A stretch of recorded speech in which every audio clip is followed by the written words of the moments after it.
sabemos que estamos, para quem esteja eventualmente pela primeira vez, estamos a analisar o Livro dos Espíritos de uma forma sucinta. Estamos no capítulo 7º da volta do Espírito à vida corporal e no prelúdio da volta, portanto, quando se prepara o nosso regresso à vida corporal. Sabemos que este livro é um livro-luz, é um livro que nos guia, nos orienta para a nossa caminhada.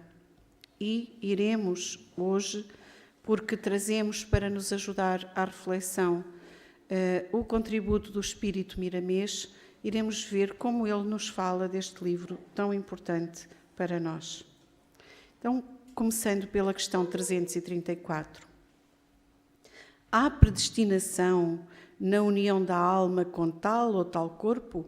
Ou só à última hora é feita a escolha do corpo que ela tomará? Respondem os espíritos. O espírito é sempre de antemão designado.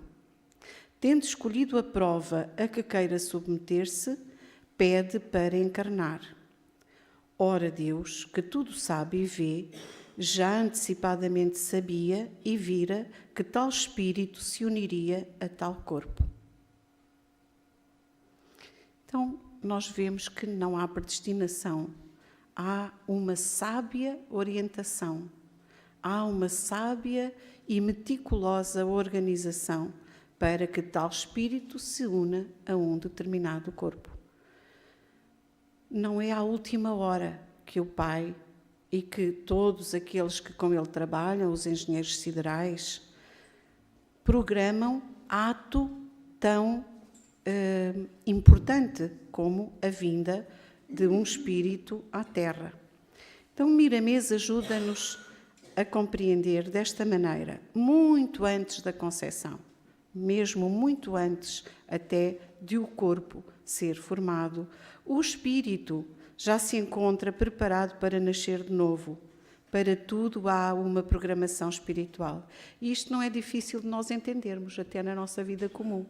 Porque nós não programamos, se formos organizados, claro, não programamos o nosso dia, não programamos o nosso trabalho, não programamos a gestão da nossa casa, não sabemos que tudo, para funcionar bem, é organizado.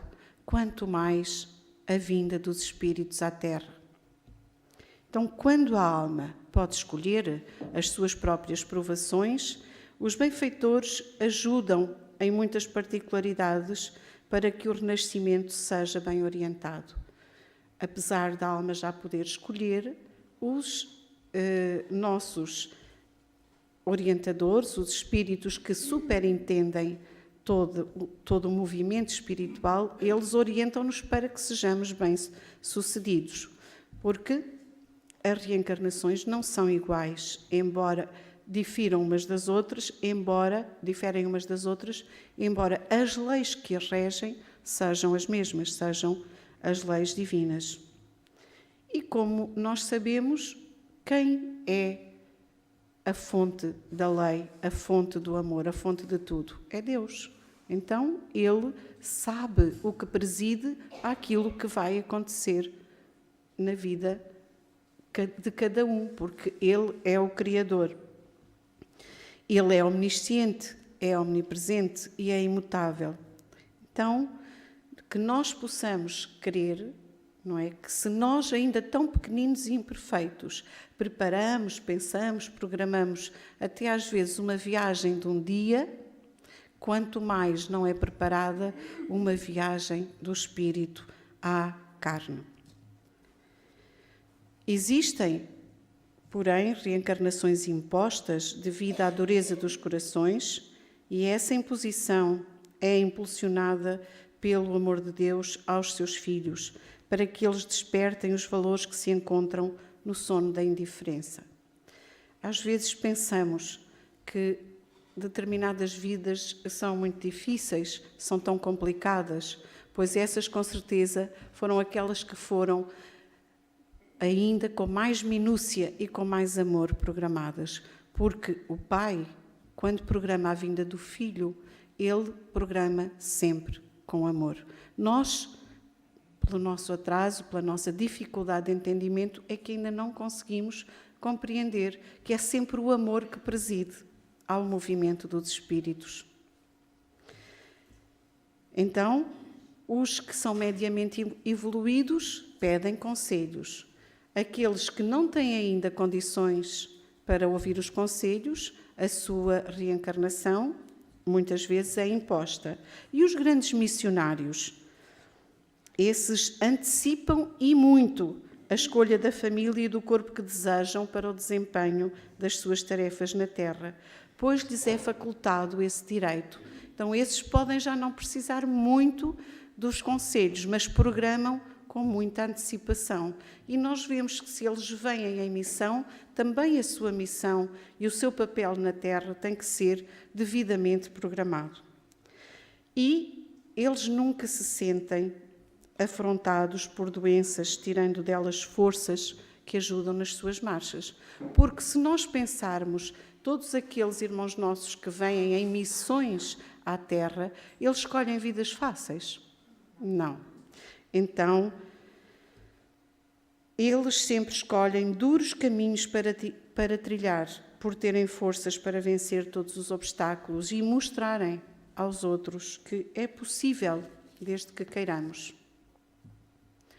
Até porque Miramês fala de Francisco de Assis e nós conhecemos outros. Francisco Cândido Xavier, que teve ele uma vida que nós com certeza também ainda não atingimos, de uma candura, de um trabalho exaustivo e com tanta dificuldade pelo meio, tanta perseguição, tanta dor, tanta doença também. Então, Miramês diz-nos que a luz não sente as influências das trevas. Mesmo com o corpo inválido para determinados trabalhos, o corpo é apenas o corpo, mas o espírito é quem irradia, é onde reside a força. O espírito irradia forças ainda mais poderosas para a construção da vida e alegria de todos. A inércia é para as almas ignorantes. Então, algo também que ele diz muito importante. A vida que se leva, que cada um de nós levamos hoje, é, pois, uma amostra da escolha para outros corpos no futuro. Porquê? Porque as nossas ações serão sementes de luz ou de trevas e nós sempre iremos escolher o que semeamos na esteira da nossa caminhada para Deus. Então, hoje, com a nossa forma de viver, de agir, de pensar, de sentir, já estamos a programar a nossa vinda futura, as características do nosso corpo, pelos abusos que cometemos, a família que necessitamos para que esse corpo possa vir. E lembra-nos que as colónias espirituais criadas pelos benfeitores são misericórdia para todos nós, porque elas nos ajudam depois a conscientizar daquilo que precisamos e nos ajudam a vir. Lá nós, de facto, criaremos mais consciência e tentaremos vir com as características que necessitamos para caminhar para Deus. O véu da ignorância que ainda nos ensombra, hoje ou amanhã cairá pela força do progresso das almas, porque essa é a lei do Criador. E nós compreendemos que é assim. Hoje estamos aqui, a maior parte de nós, talvez a maior parte, há 1, há 2, há 10 anos, não imaginaria que hoje estava aqui tomando conhecimento daquilo que está a fazer. E a questão 335. Cabe ao espírito a escolha do corpo em que encarna ou somente a do género de vida que lhe sirva de prova? Podemos escolher? Então, os espíritos nos dizem, pode também escolher o corpo, porquanto as imperfeições que este apresente ainda serão, para o espírito, provas que lhe auxiliarão o progresso, se vencer os obstáculos que lhe oponha. Nem sempre, porém, lhe é permitida a escolha do seu invólucro corpóreo. mas simplesmente a faculdade de pedir que seja tal ou qual. Portanto, nós podemos analisar as provas que precisamos, todas as coisas que precisamos consoante a nossa evolução. E, no caso do corpo, podemos pedir, mas depois, consoante o nosso merecimento, a espiritualidade dirá se podemos ou não, se será ouvido ou não o nosso pedido. E ainda uma linha A, poderia o espírito recusar à última hora tomar o corpo por ele escolhido? E nos respondem, se recusasse, e vamos ver que pode recusar, sofreria muito mais do que aquele que não tentasse prova alguma. Então, pode haver situações em que o espírito se recuse à última hora tomar o corpo por ele escolhido. Tia Miramês ajuda-nos a pensar. Nem sempre é permitido ao espírito reencarnante escolher o seu corpo, por haver particularidades que o espírito não deve saber diante da sua evolução espiritual. Portanto, nós, consoante aquilo que somos capazes de entender e de compreender, assim nos será possibilitado o acesso a saber. E é sempre, sempre na nossa proteção. É sempre medida amorosa. Cabe aos benfeitores espirituais examinar o que a alma suporta saber, para que ela não venha a recuar diante da escolha. E muitas vezes, quando nos apercebemos do que vai acontecer, de facto, o espírito não suporta. Então, a ideação do corpo físico foi feita para cada um de nós, para a plena harmonia, para trabalhar em perfeita saúde, mesmo que seja por um século de existência.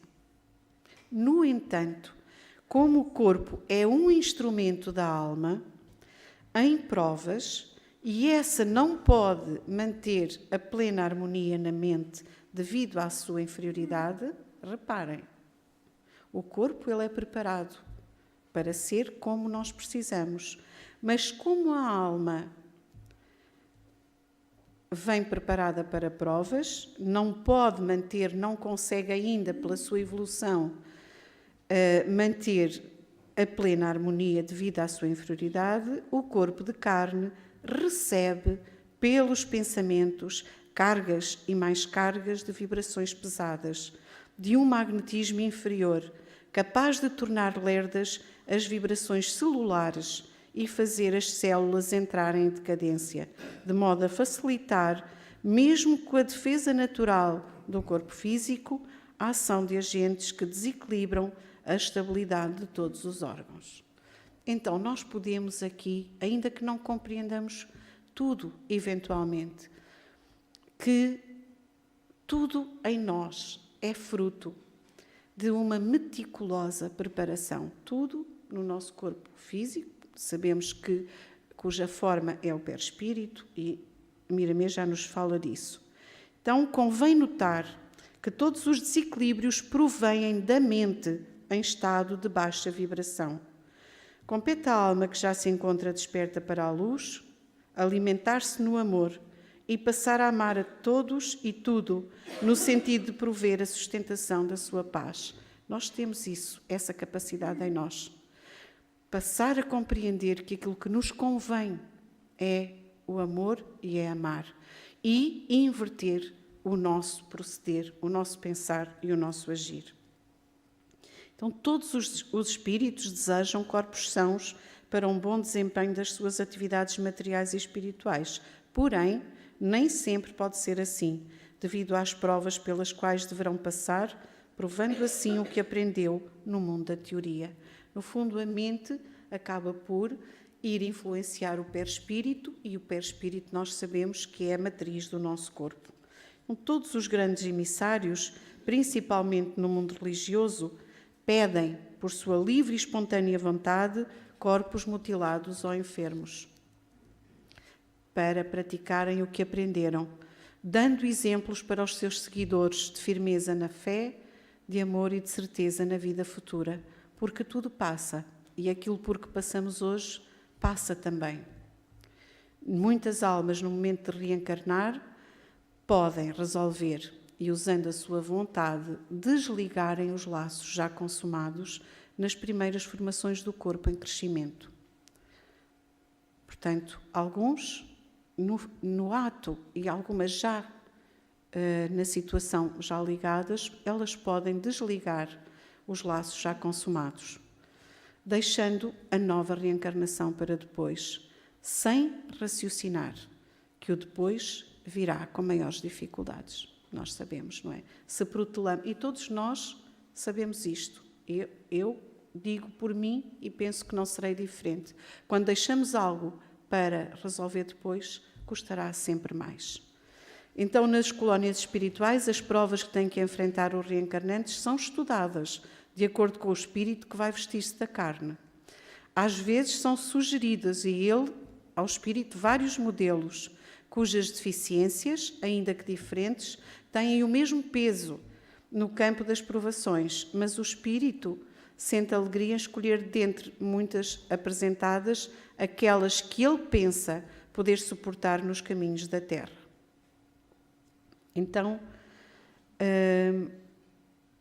o que é importante para todos os candidatos à reencarnação, mesmo aos homens que se encontram no mundo, é que tenhamos a humildade de pedir sempre a opinião dos benfeitores espirituais. Eles têm a experiência que nós ainda não temos.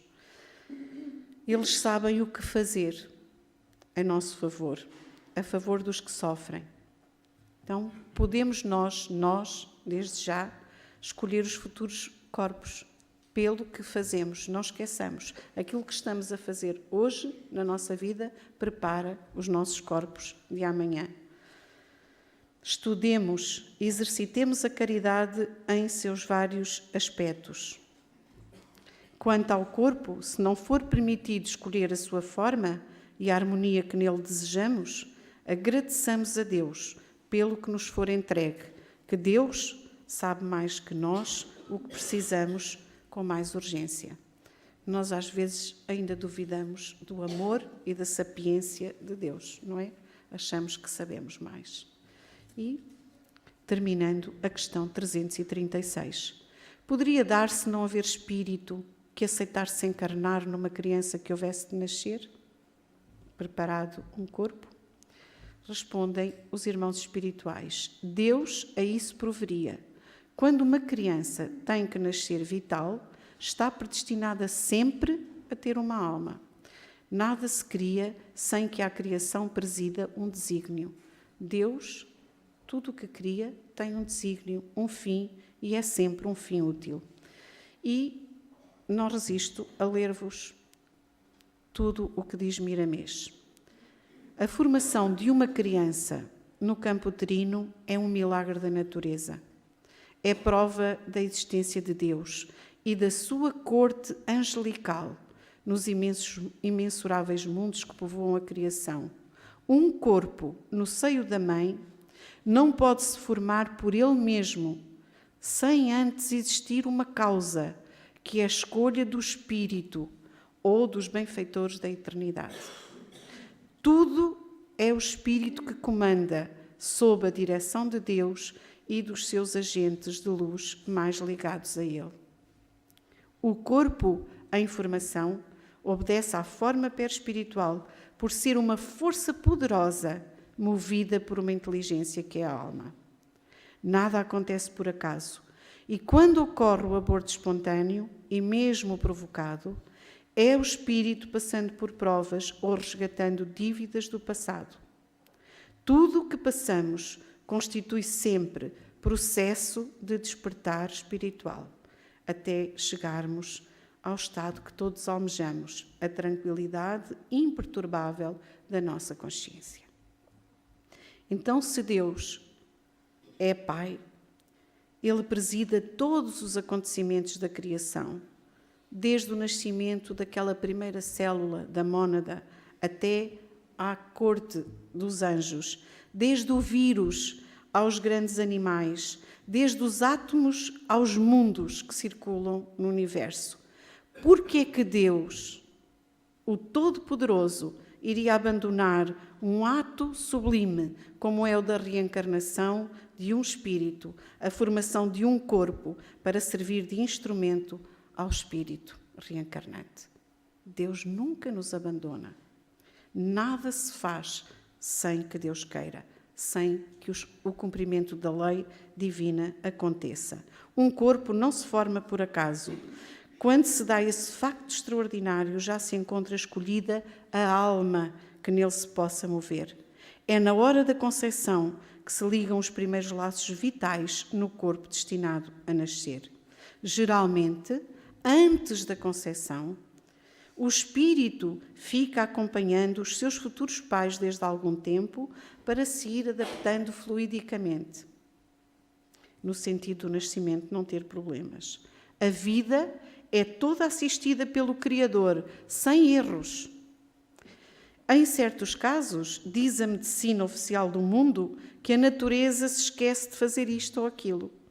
Engano dos maiores enganos, pois a natureza é Deus operando e Ele não se esquece de nada.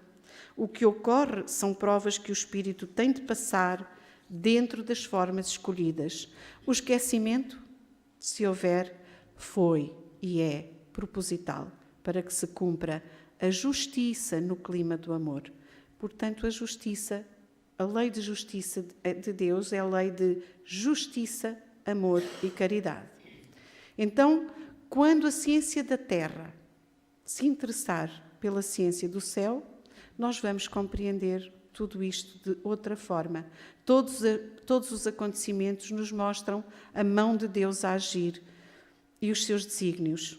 E Miramês termina dizendo: devemos estudar mais, que no mundo estão registadas todas as respostas para tudo o que desejamos saber.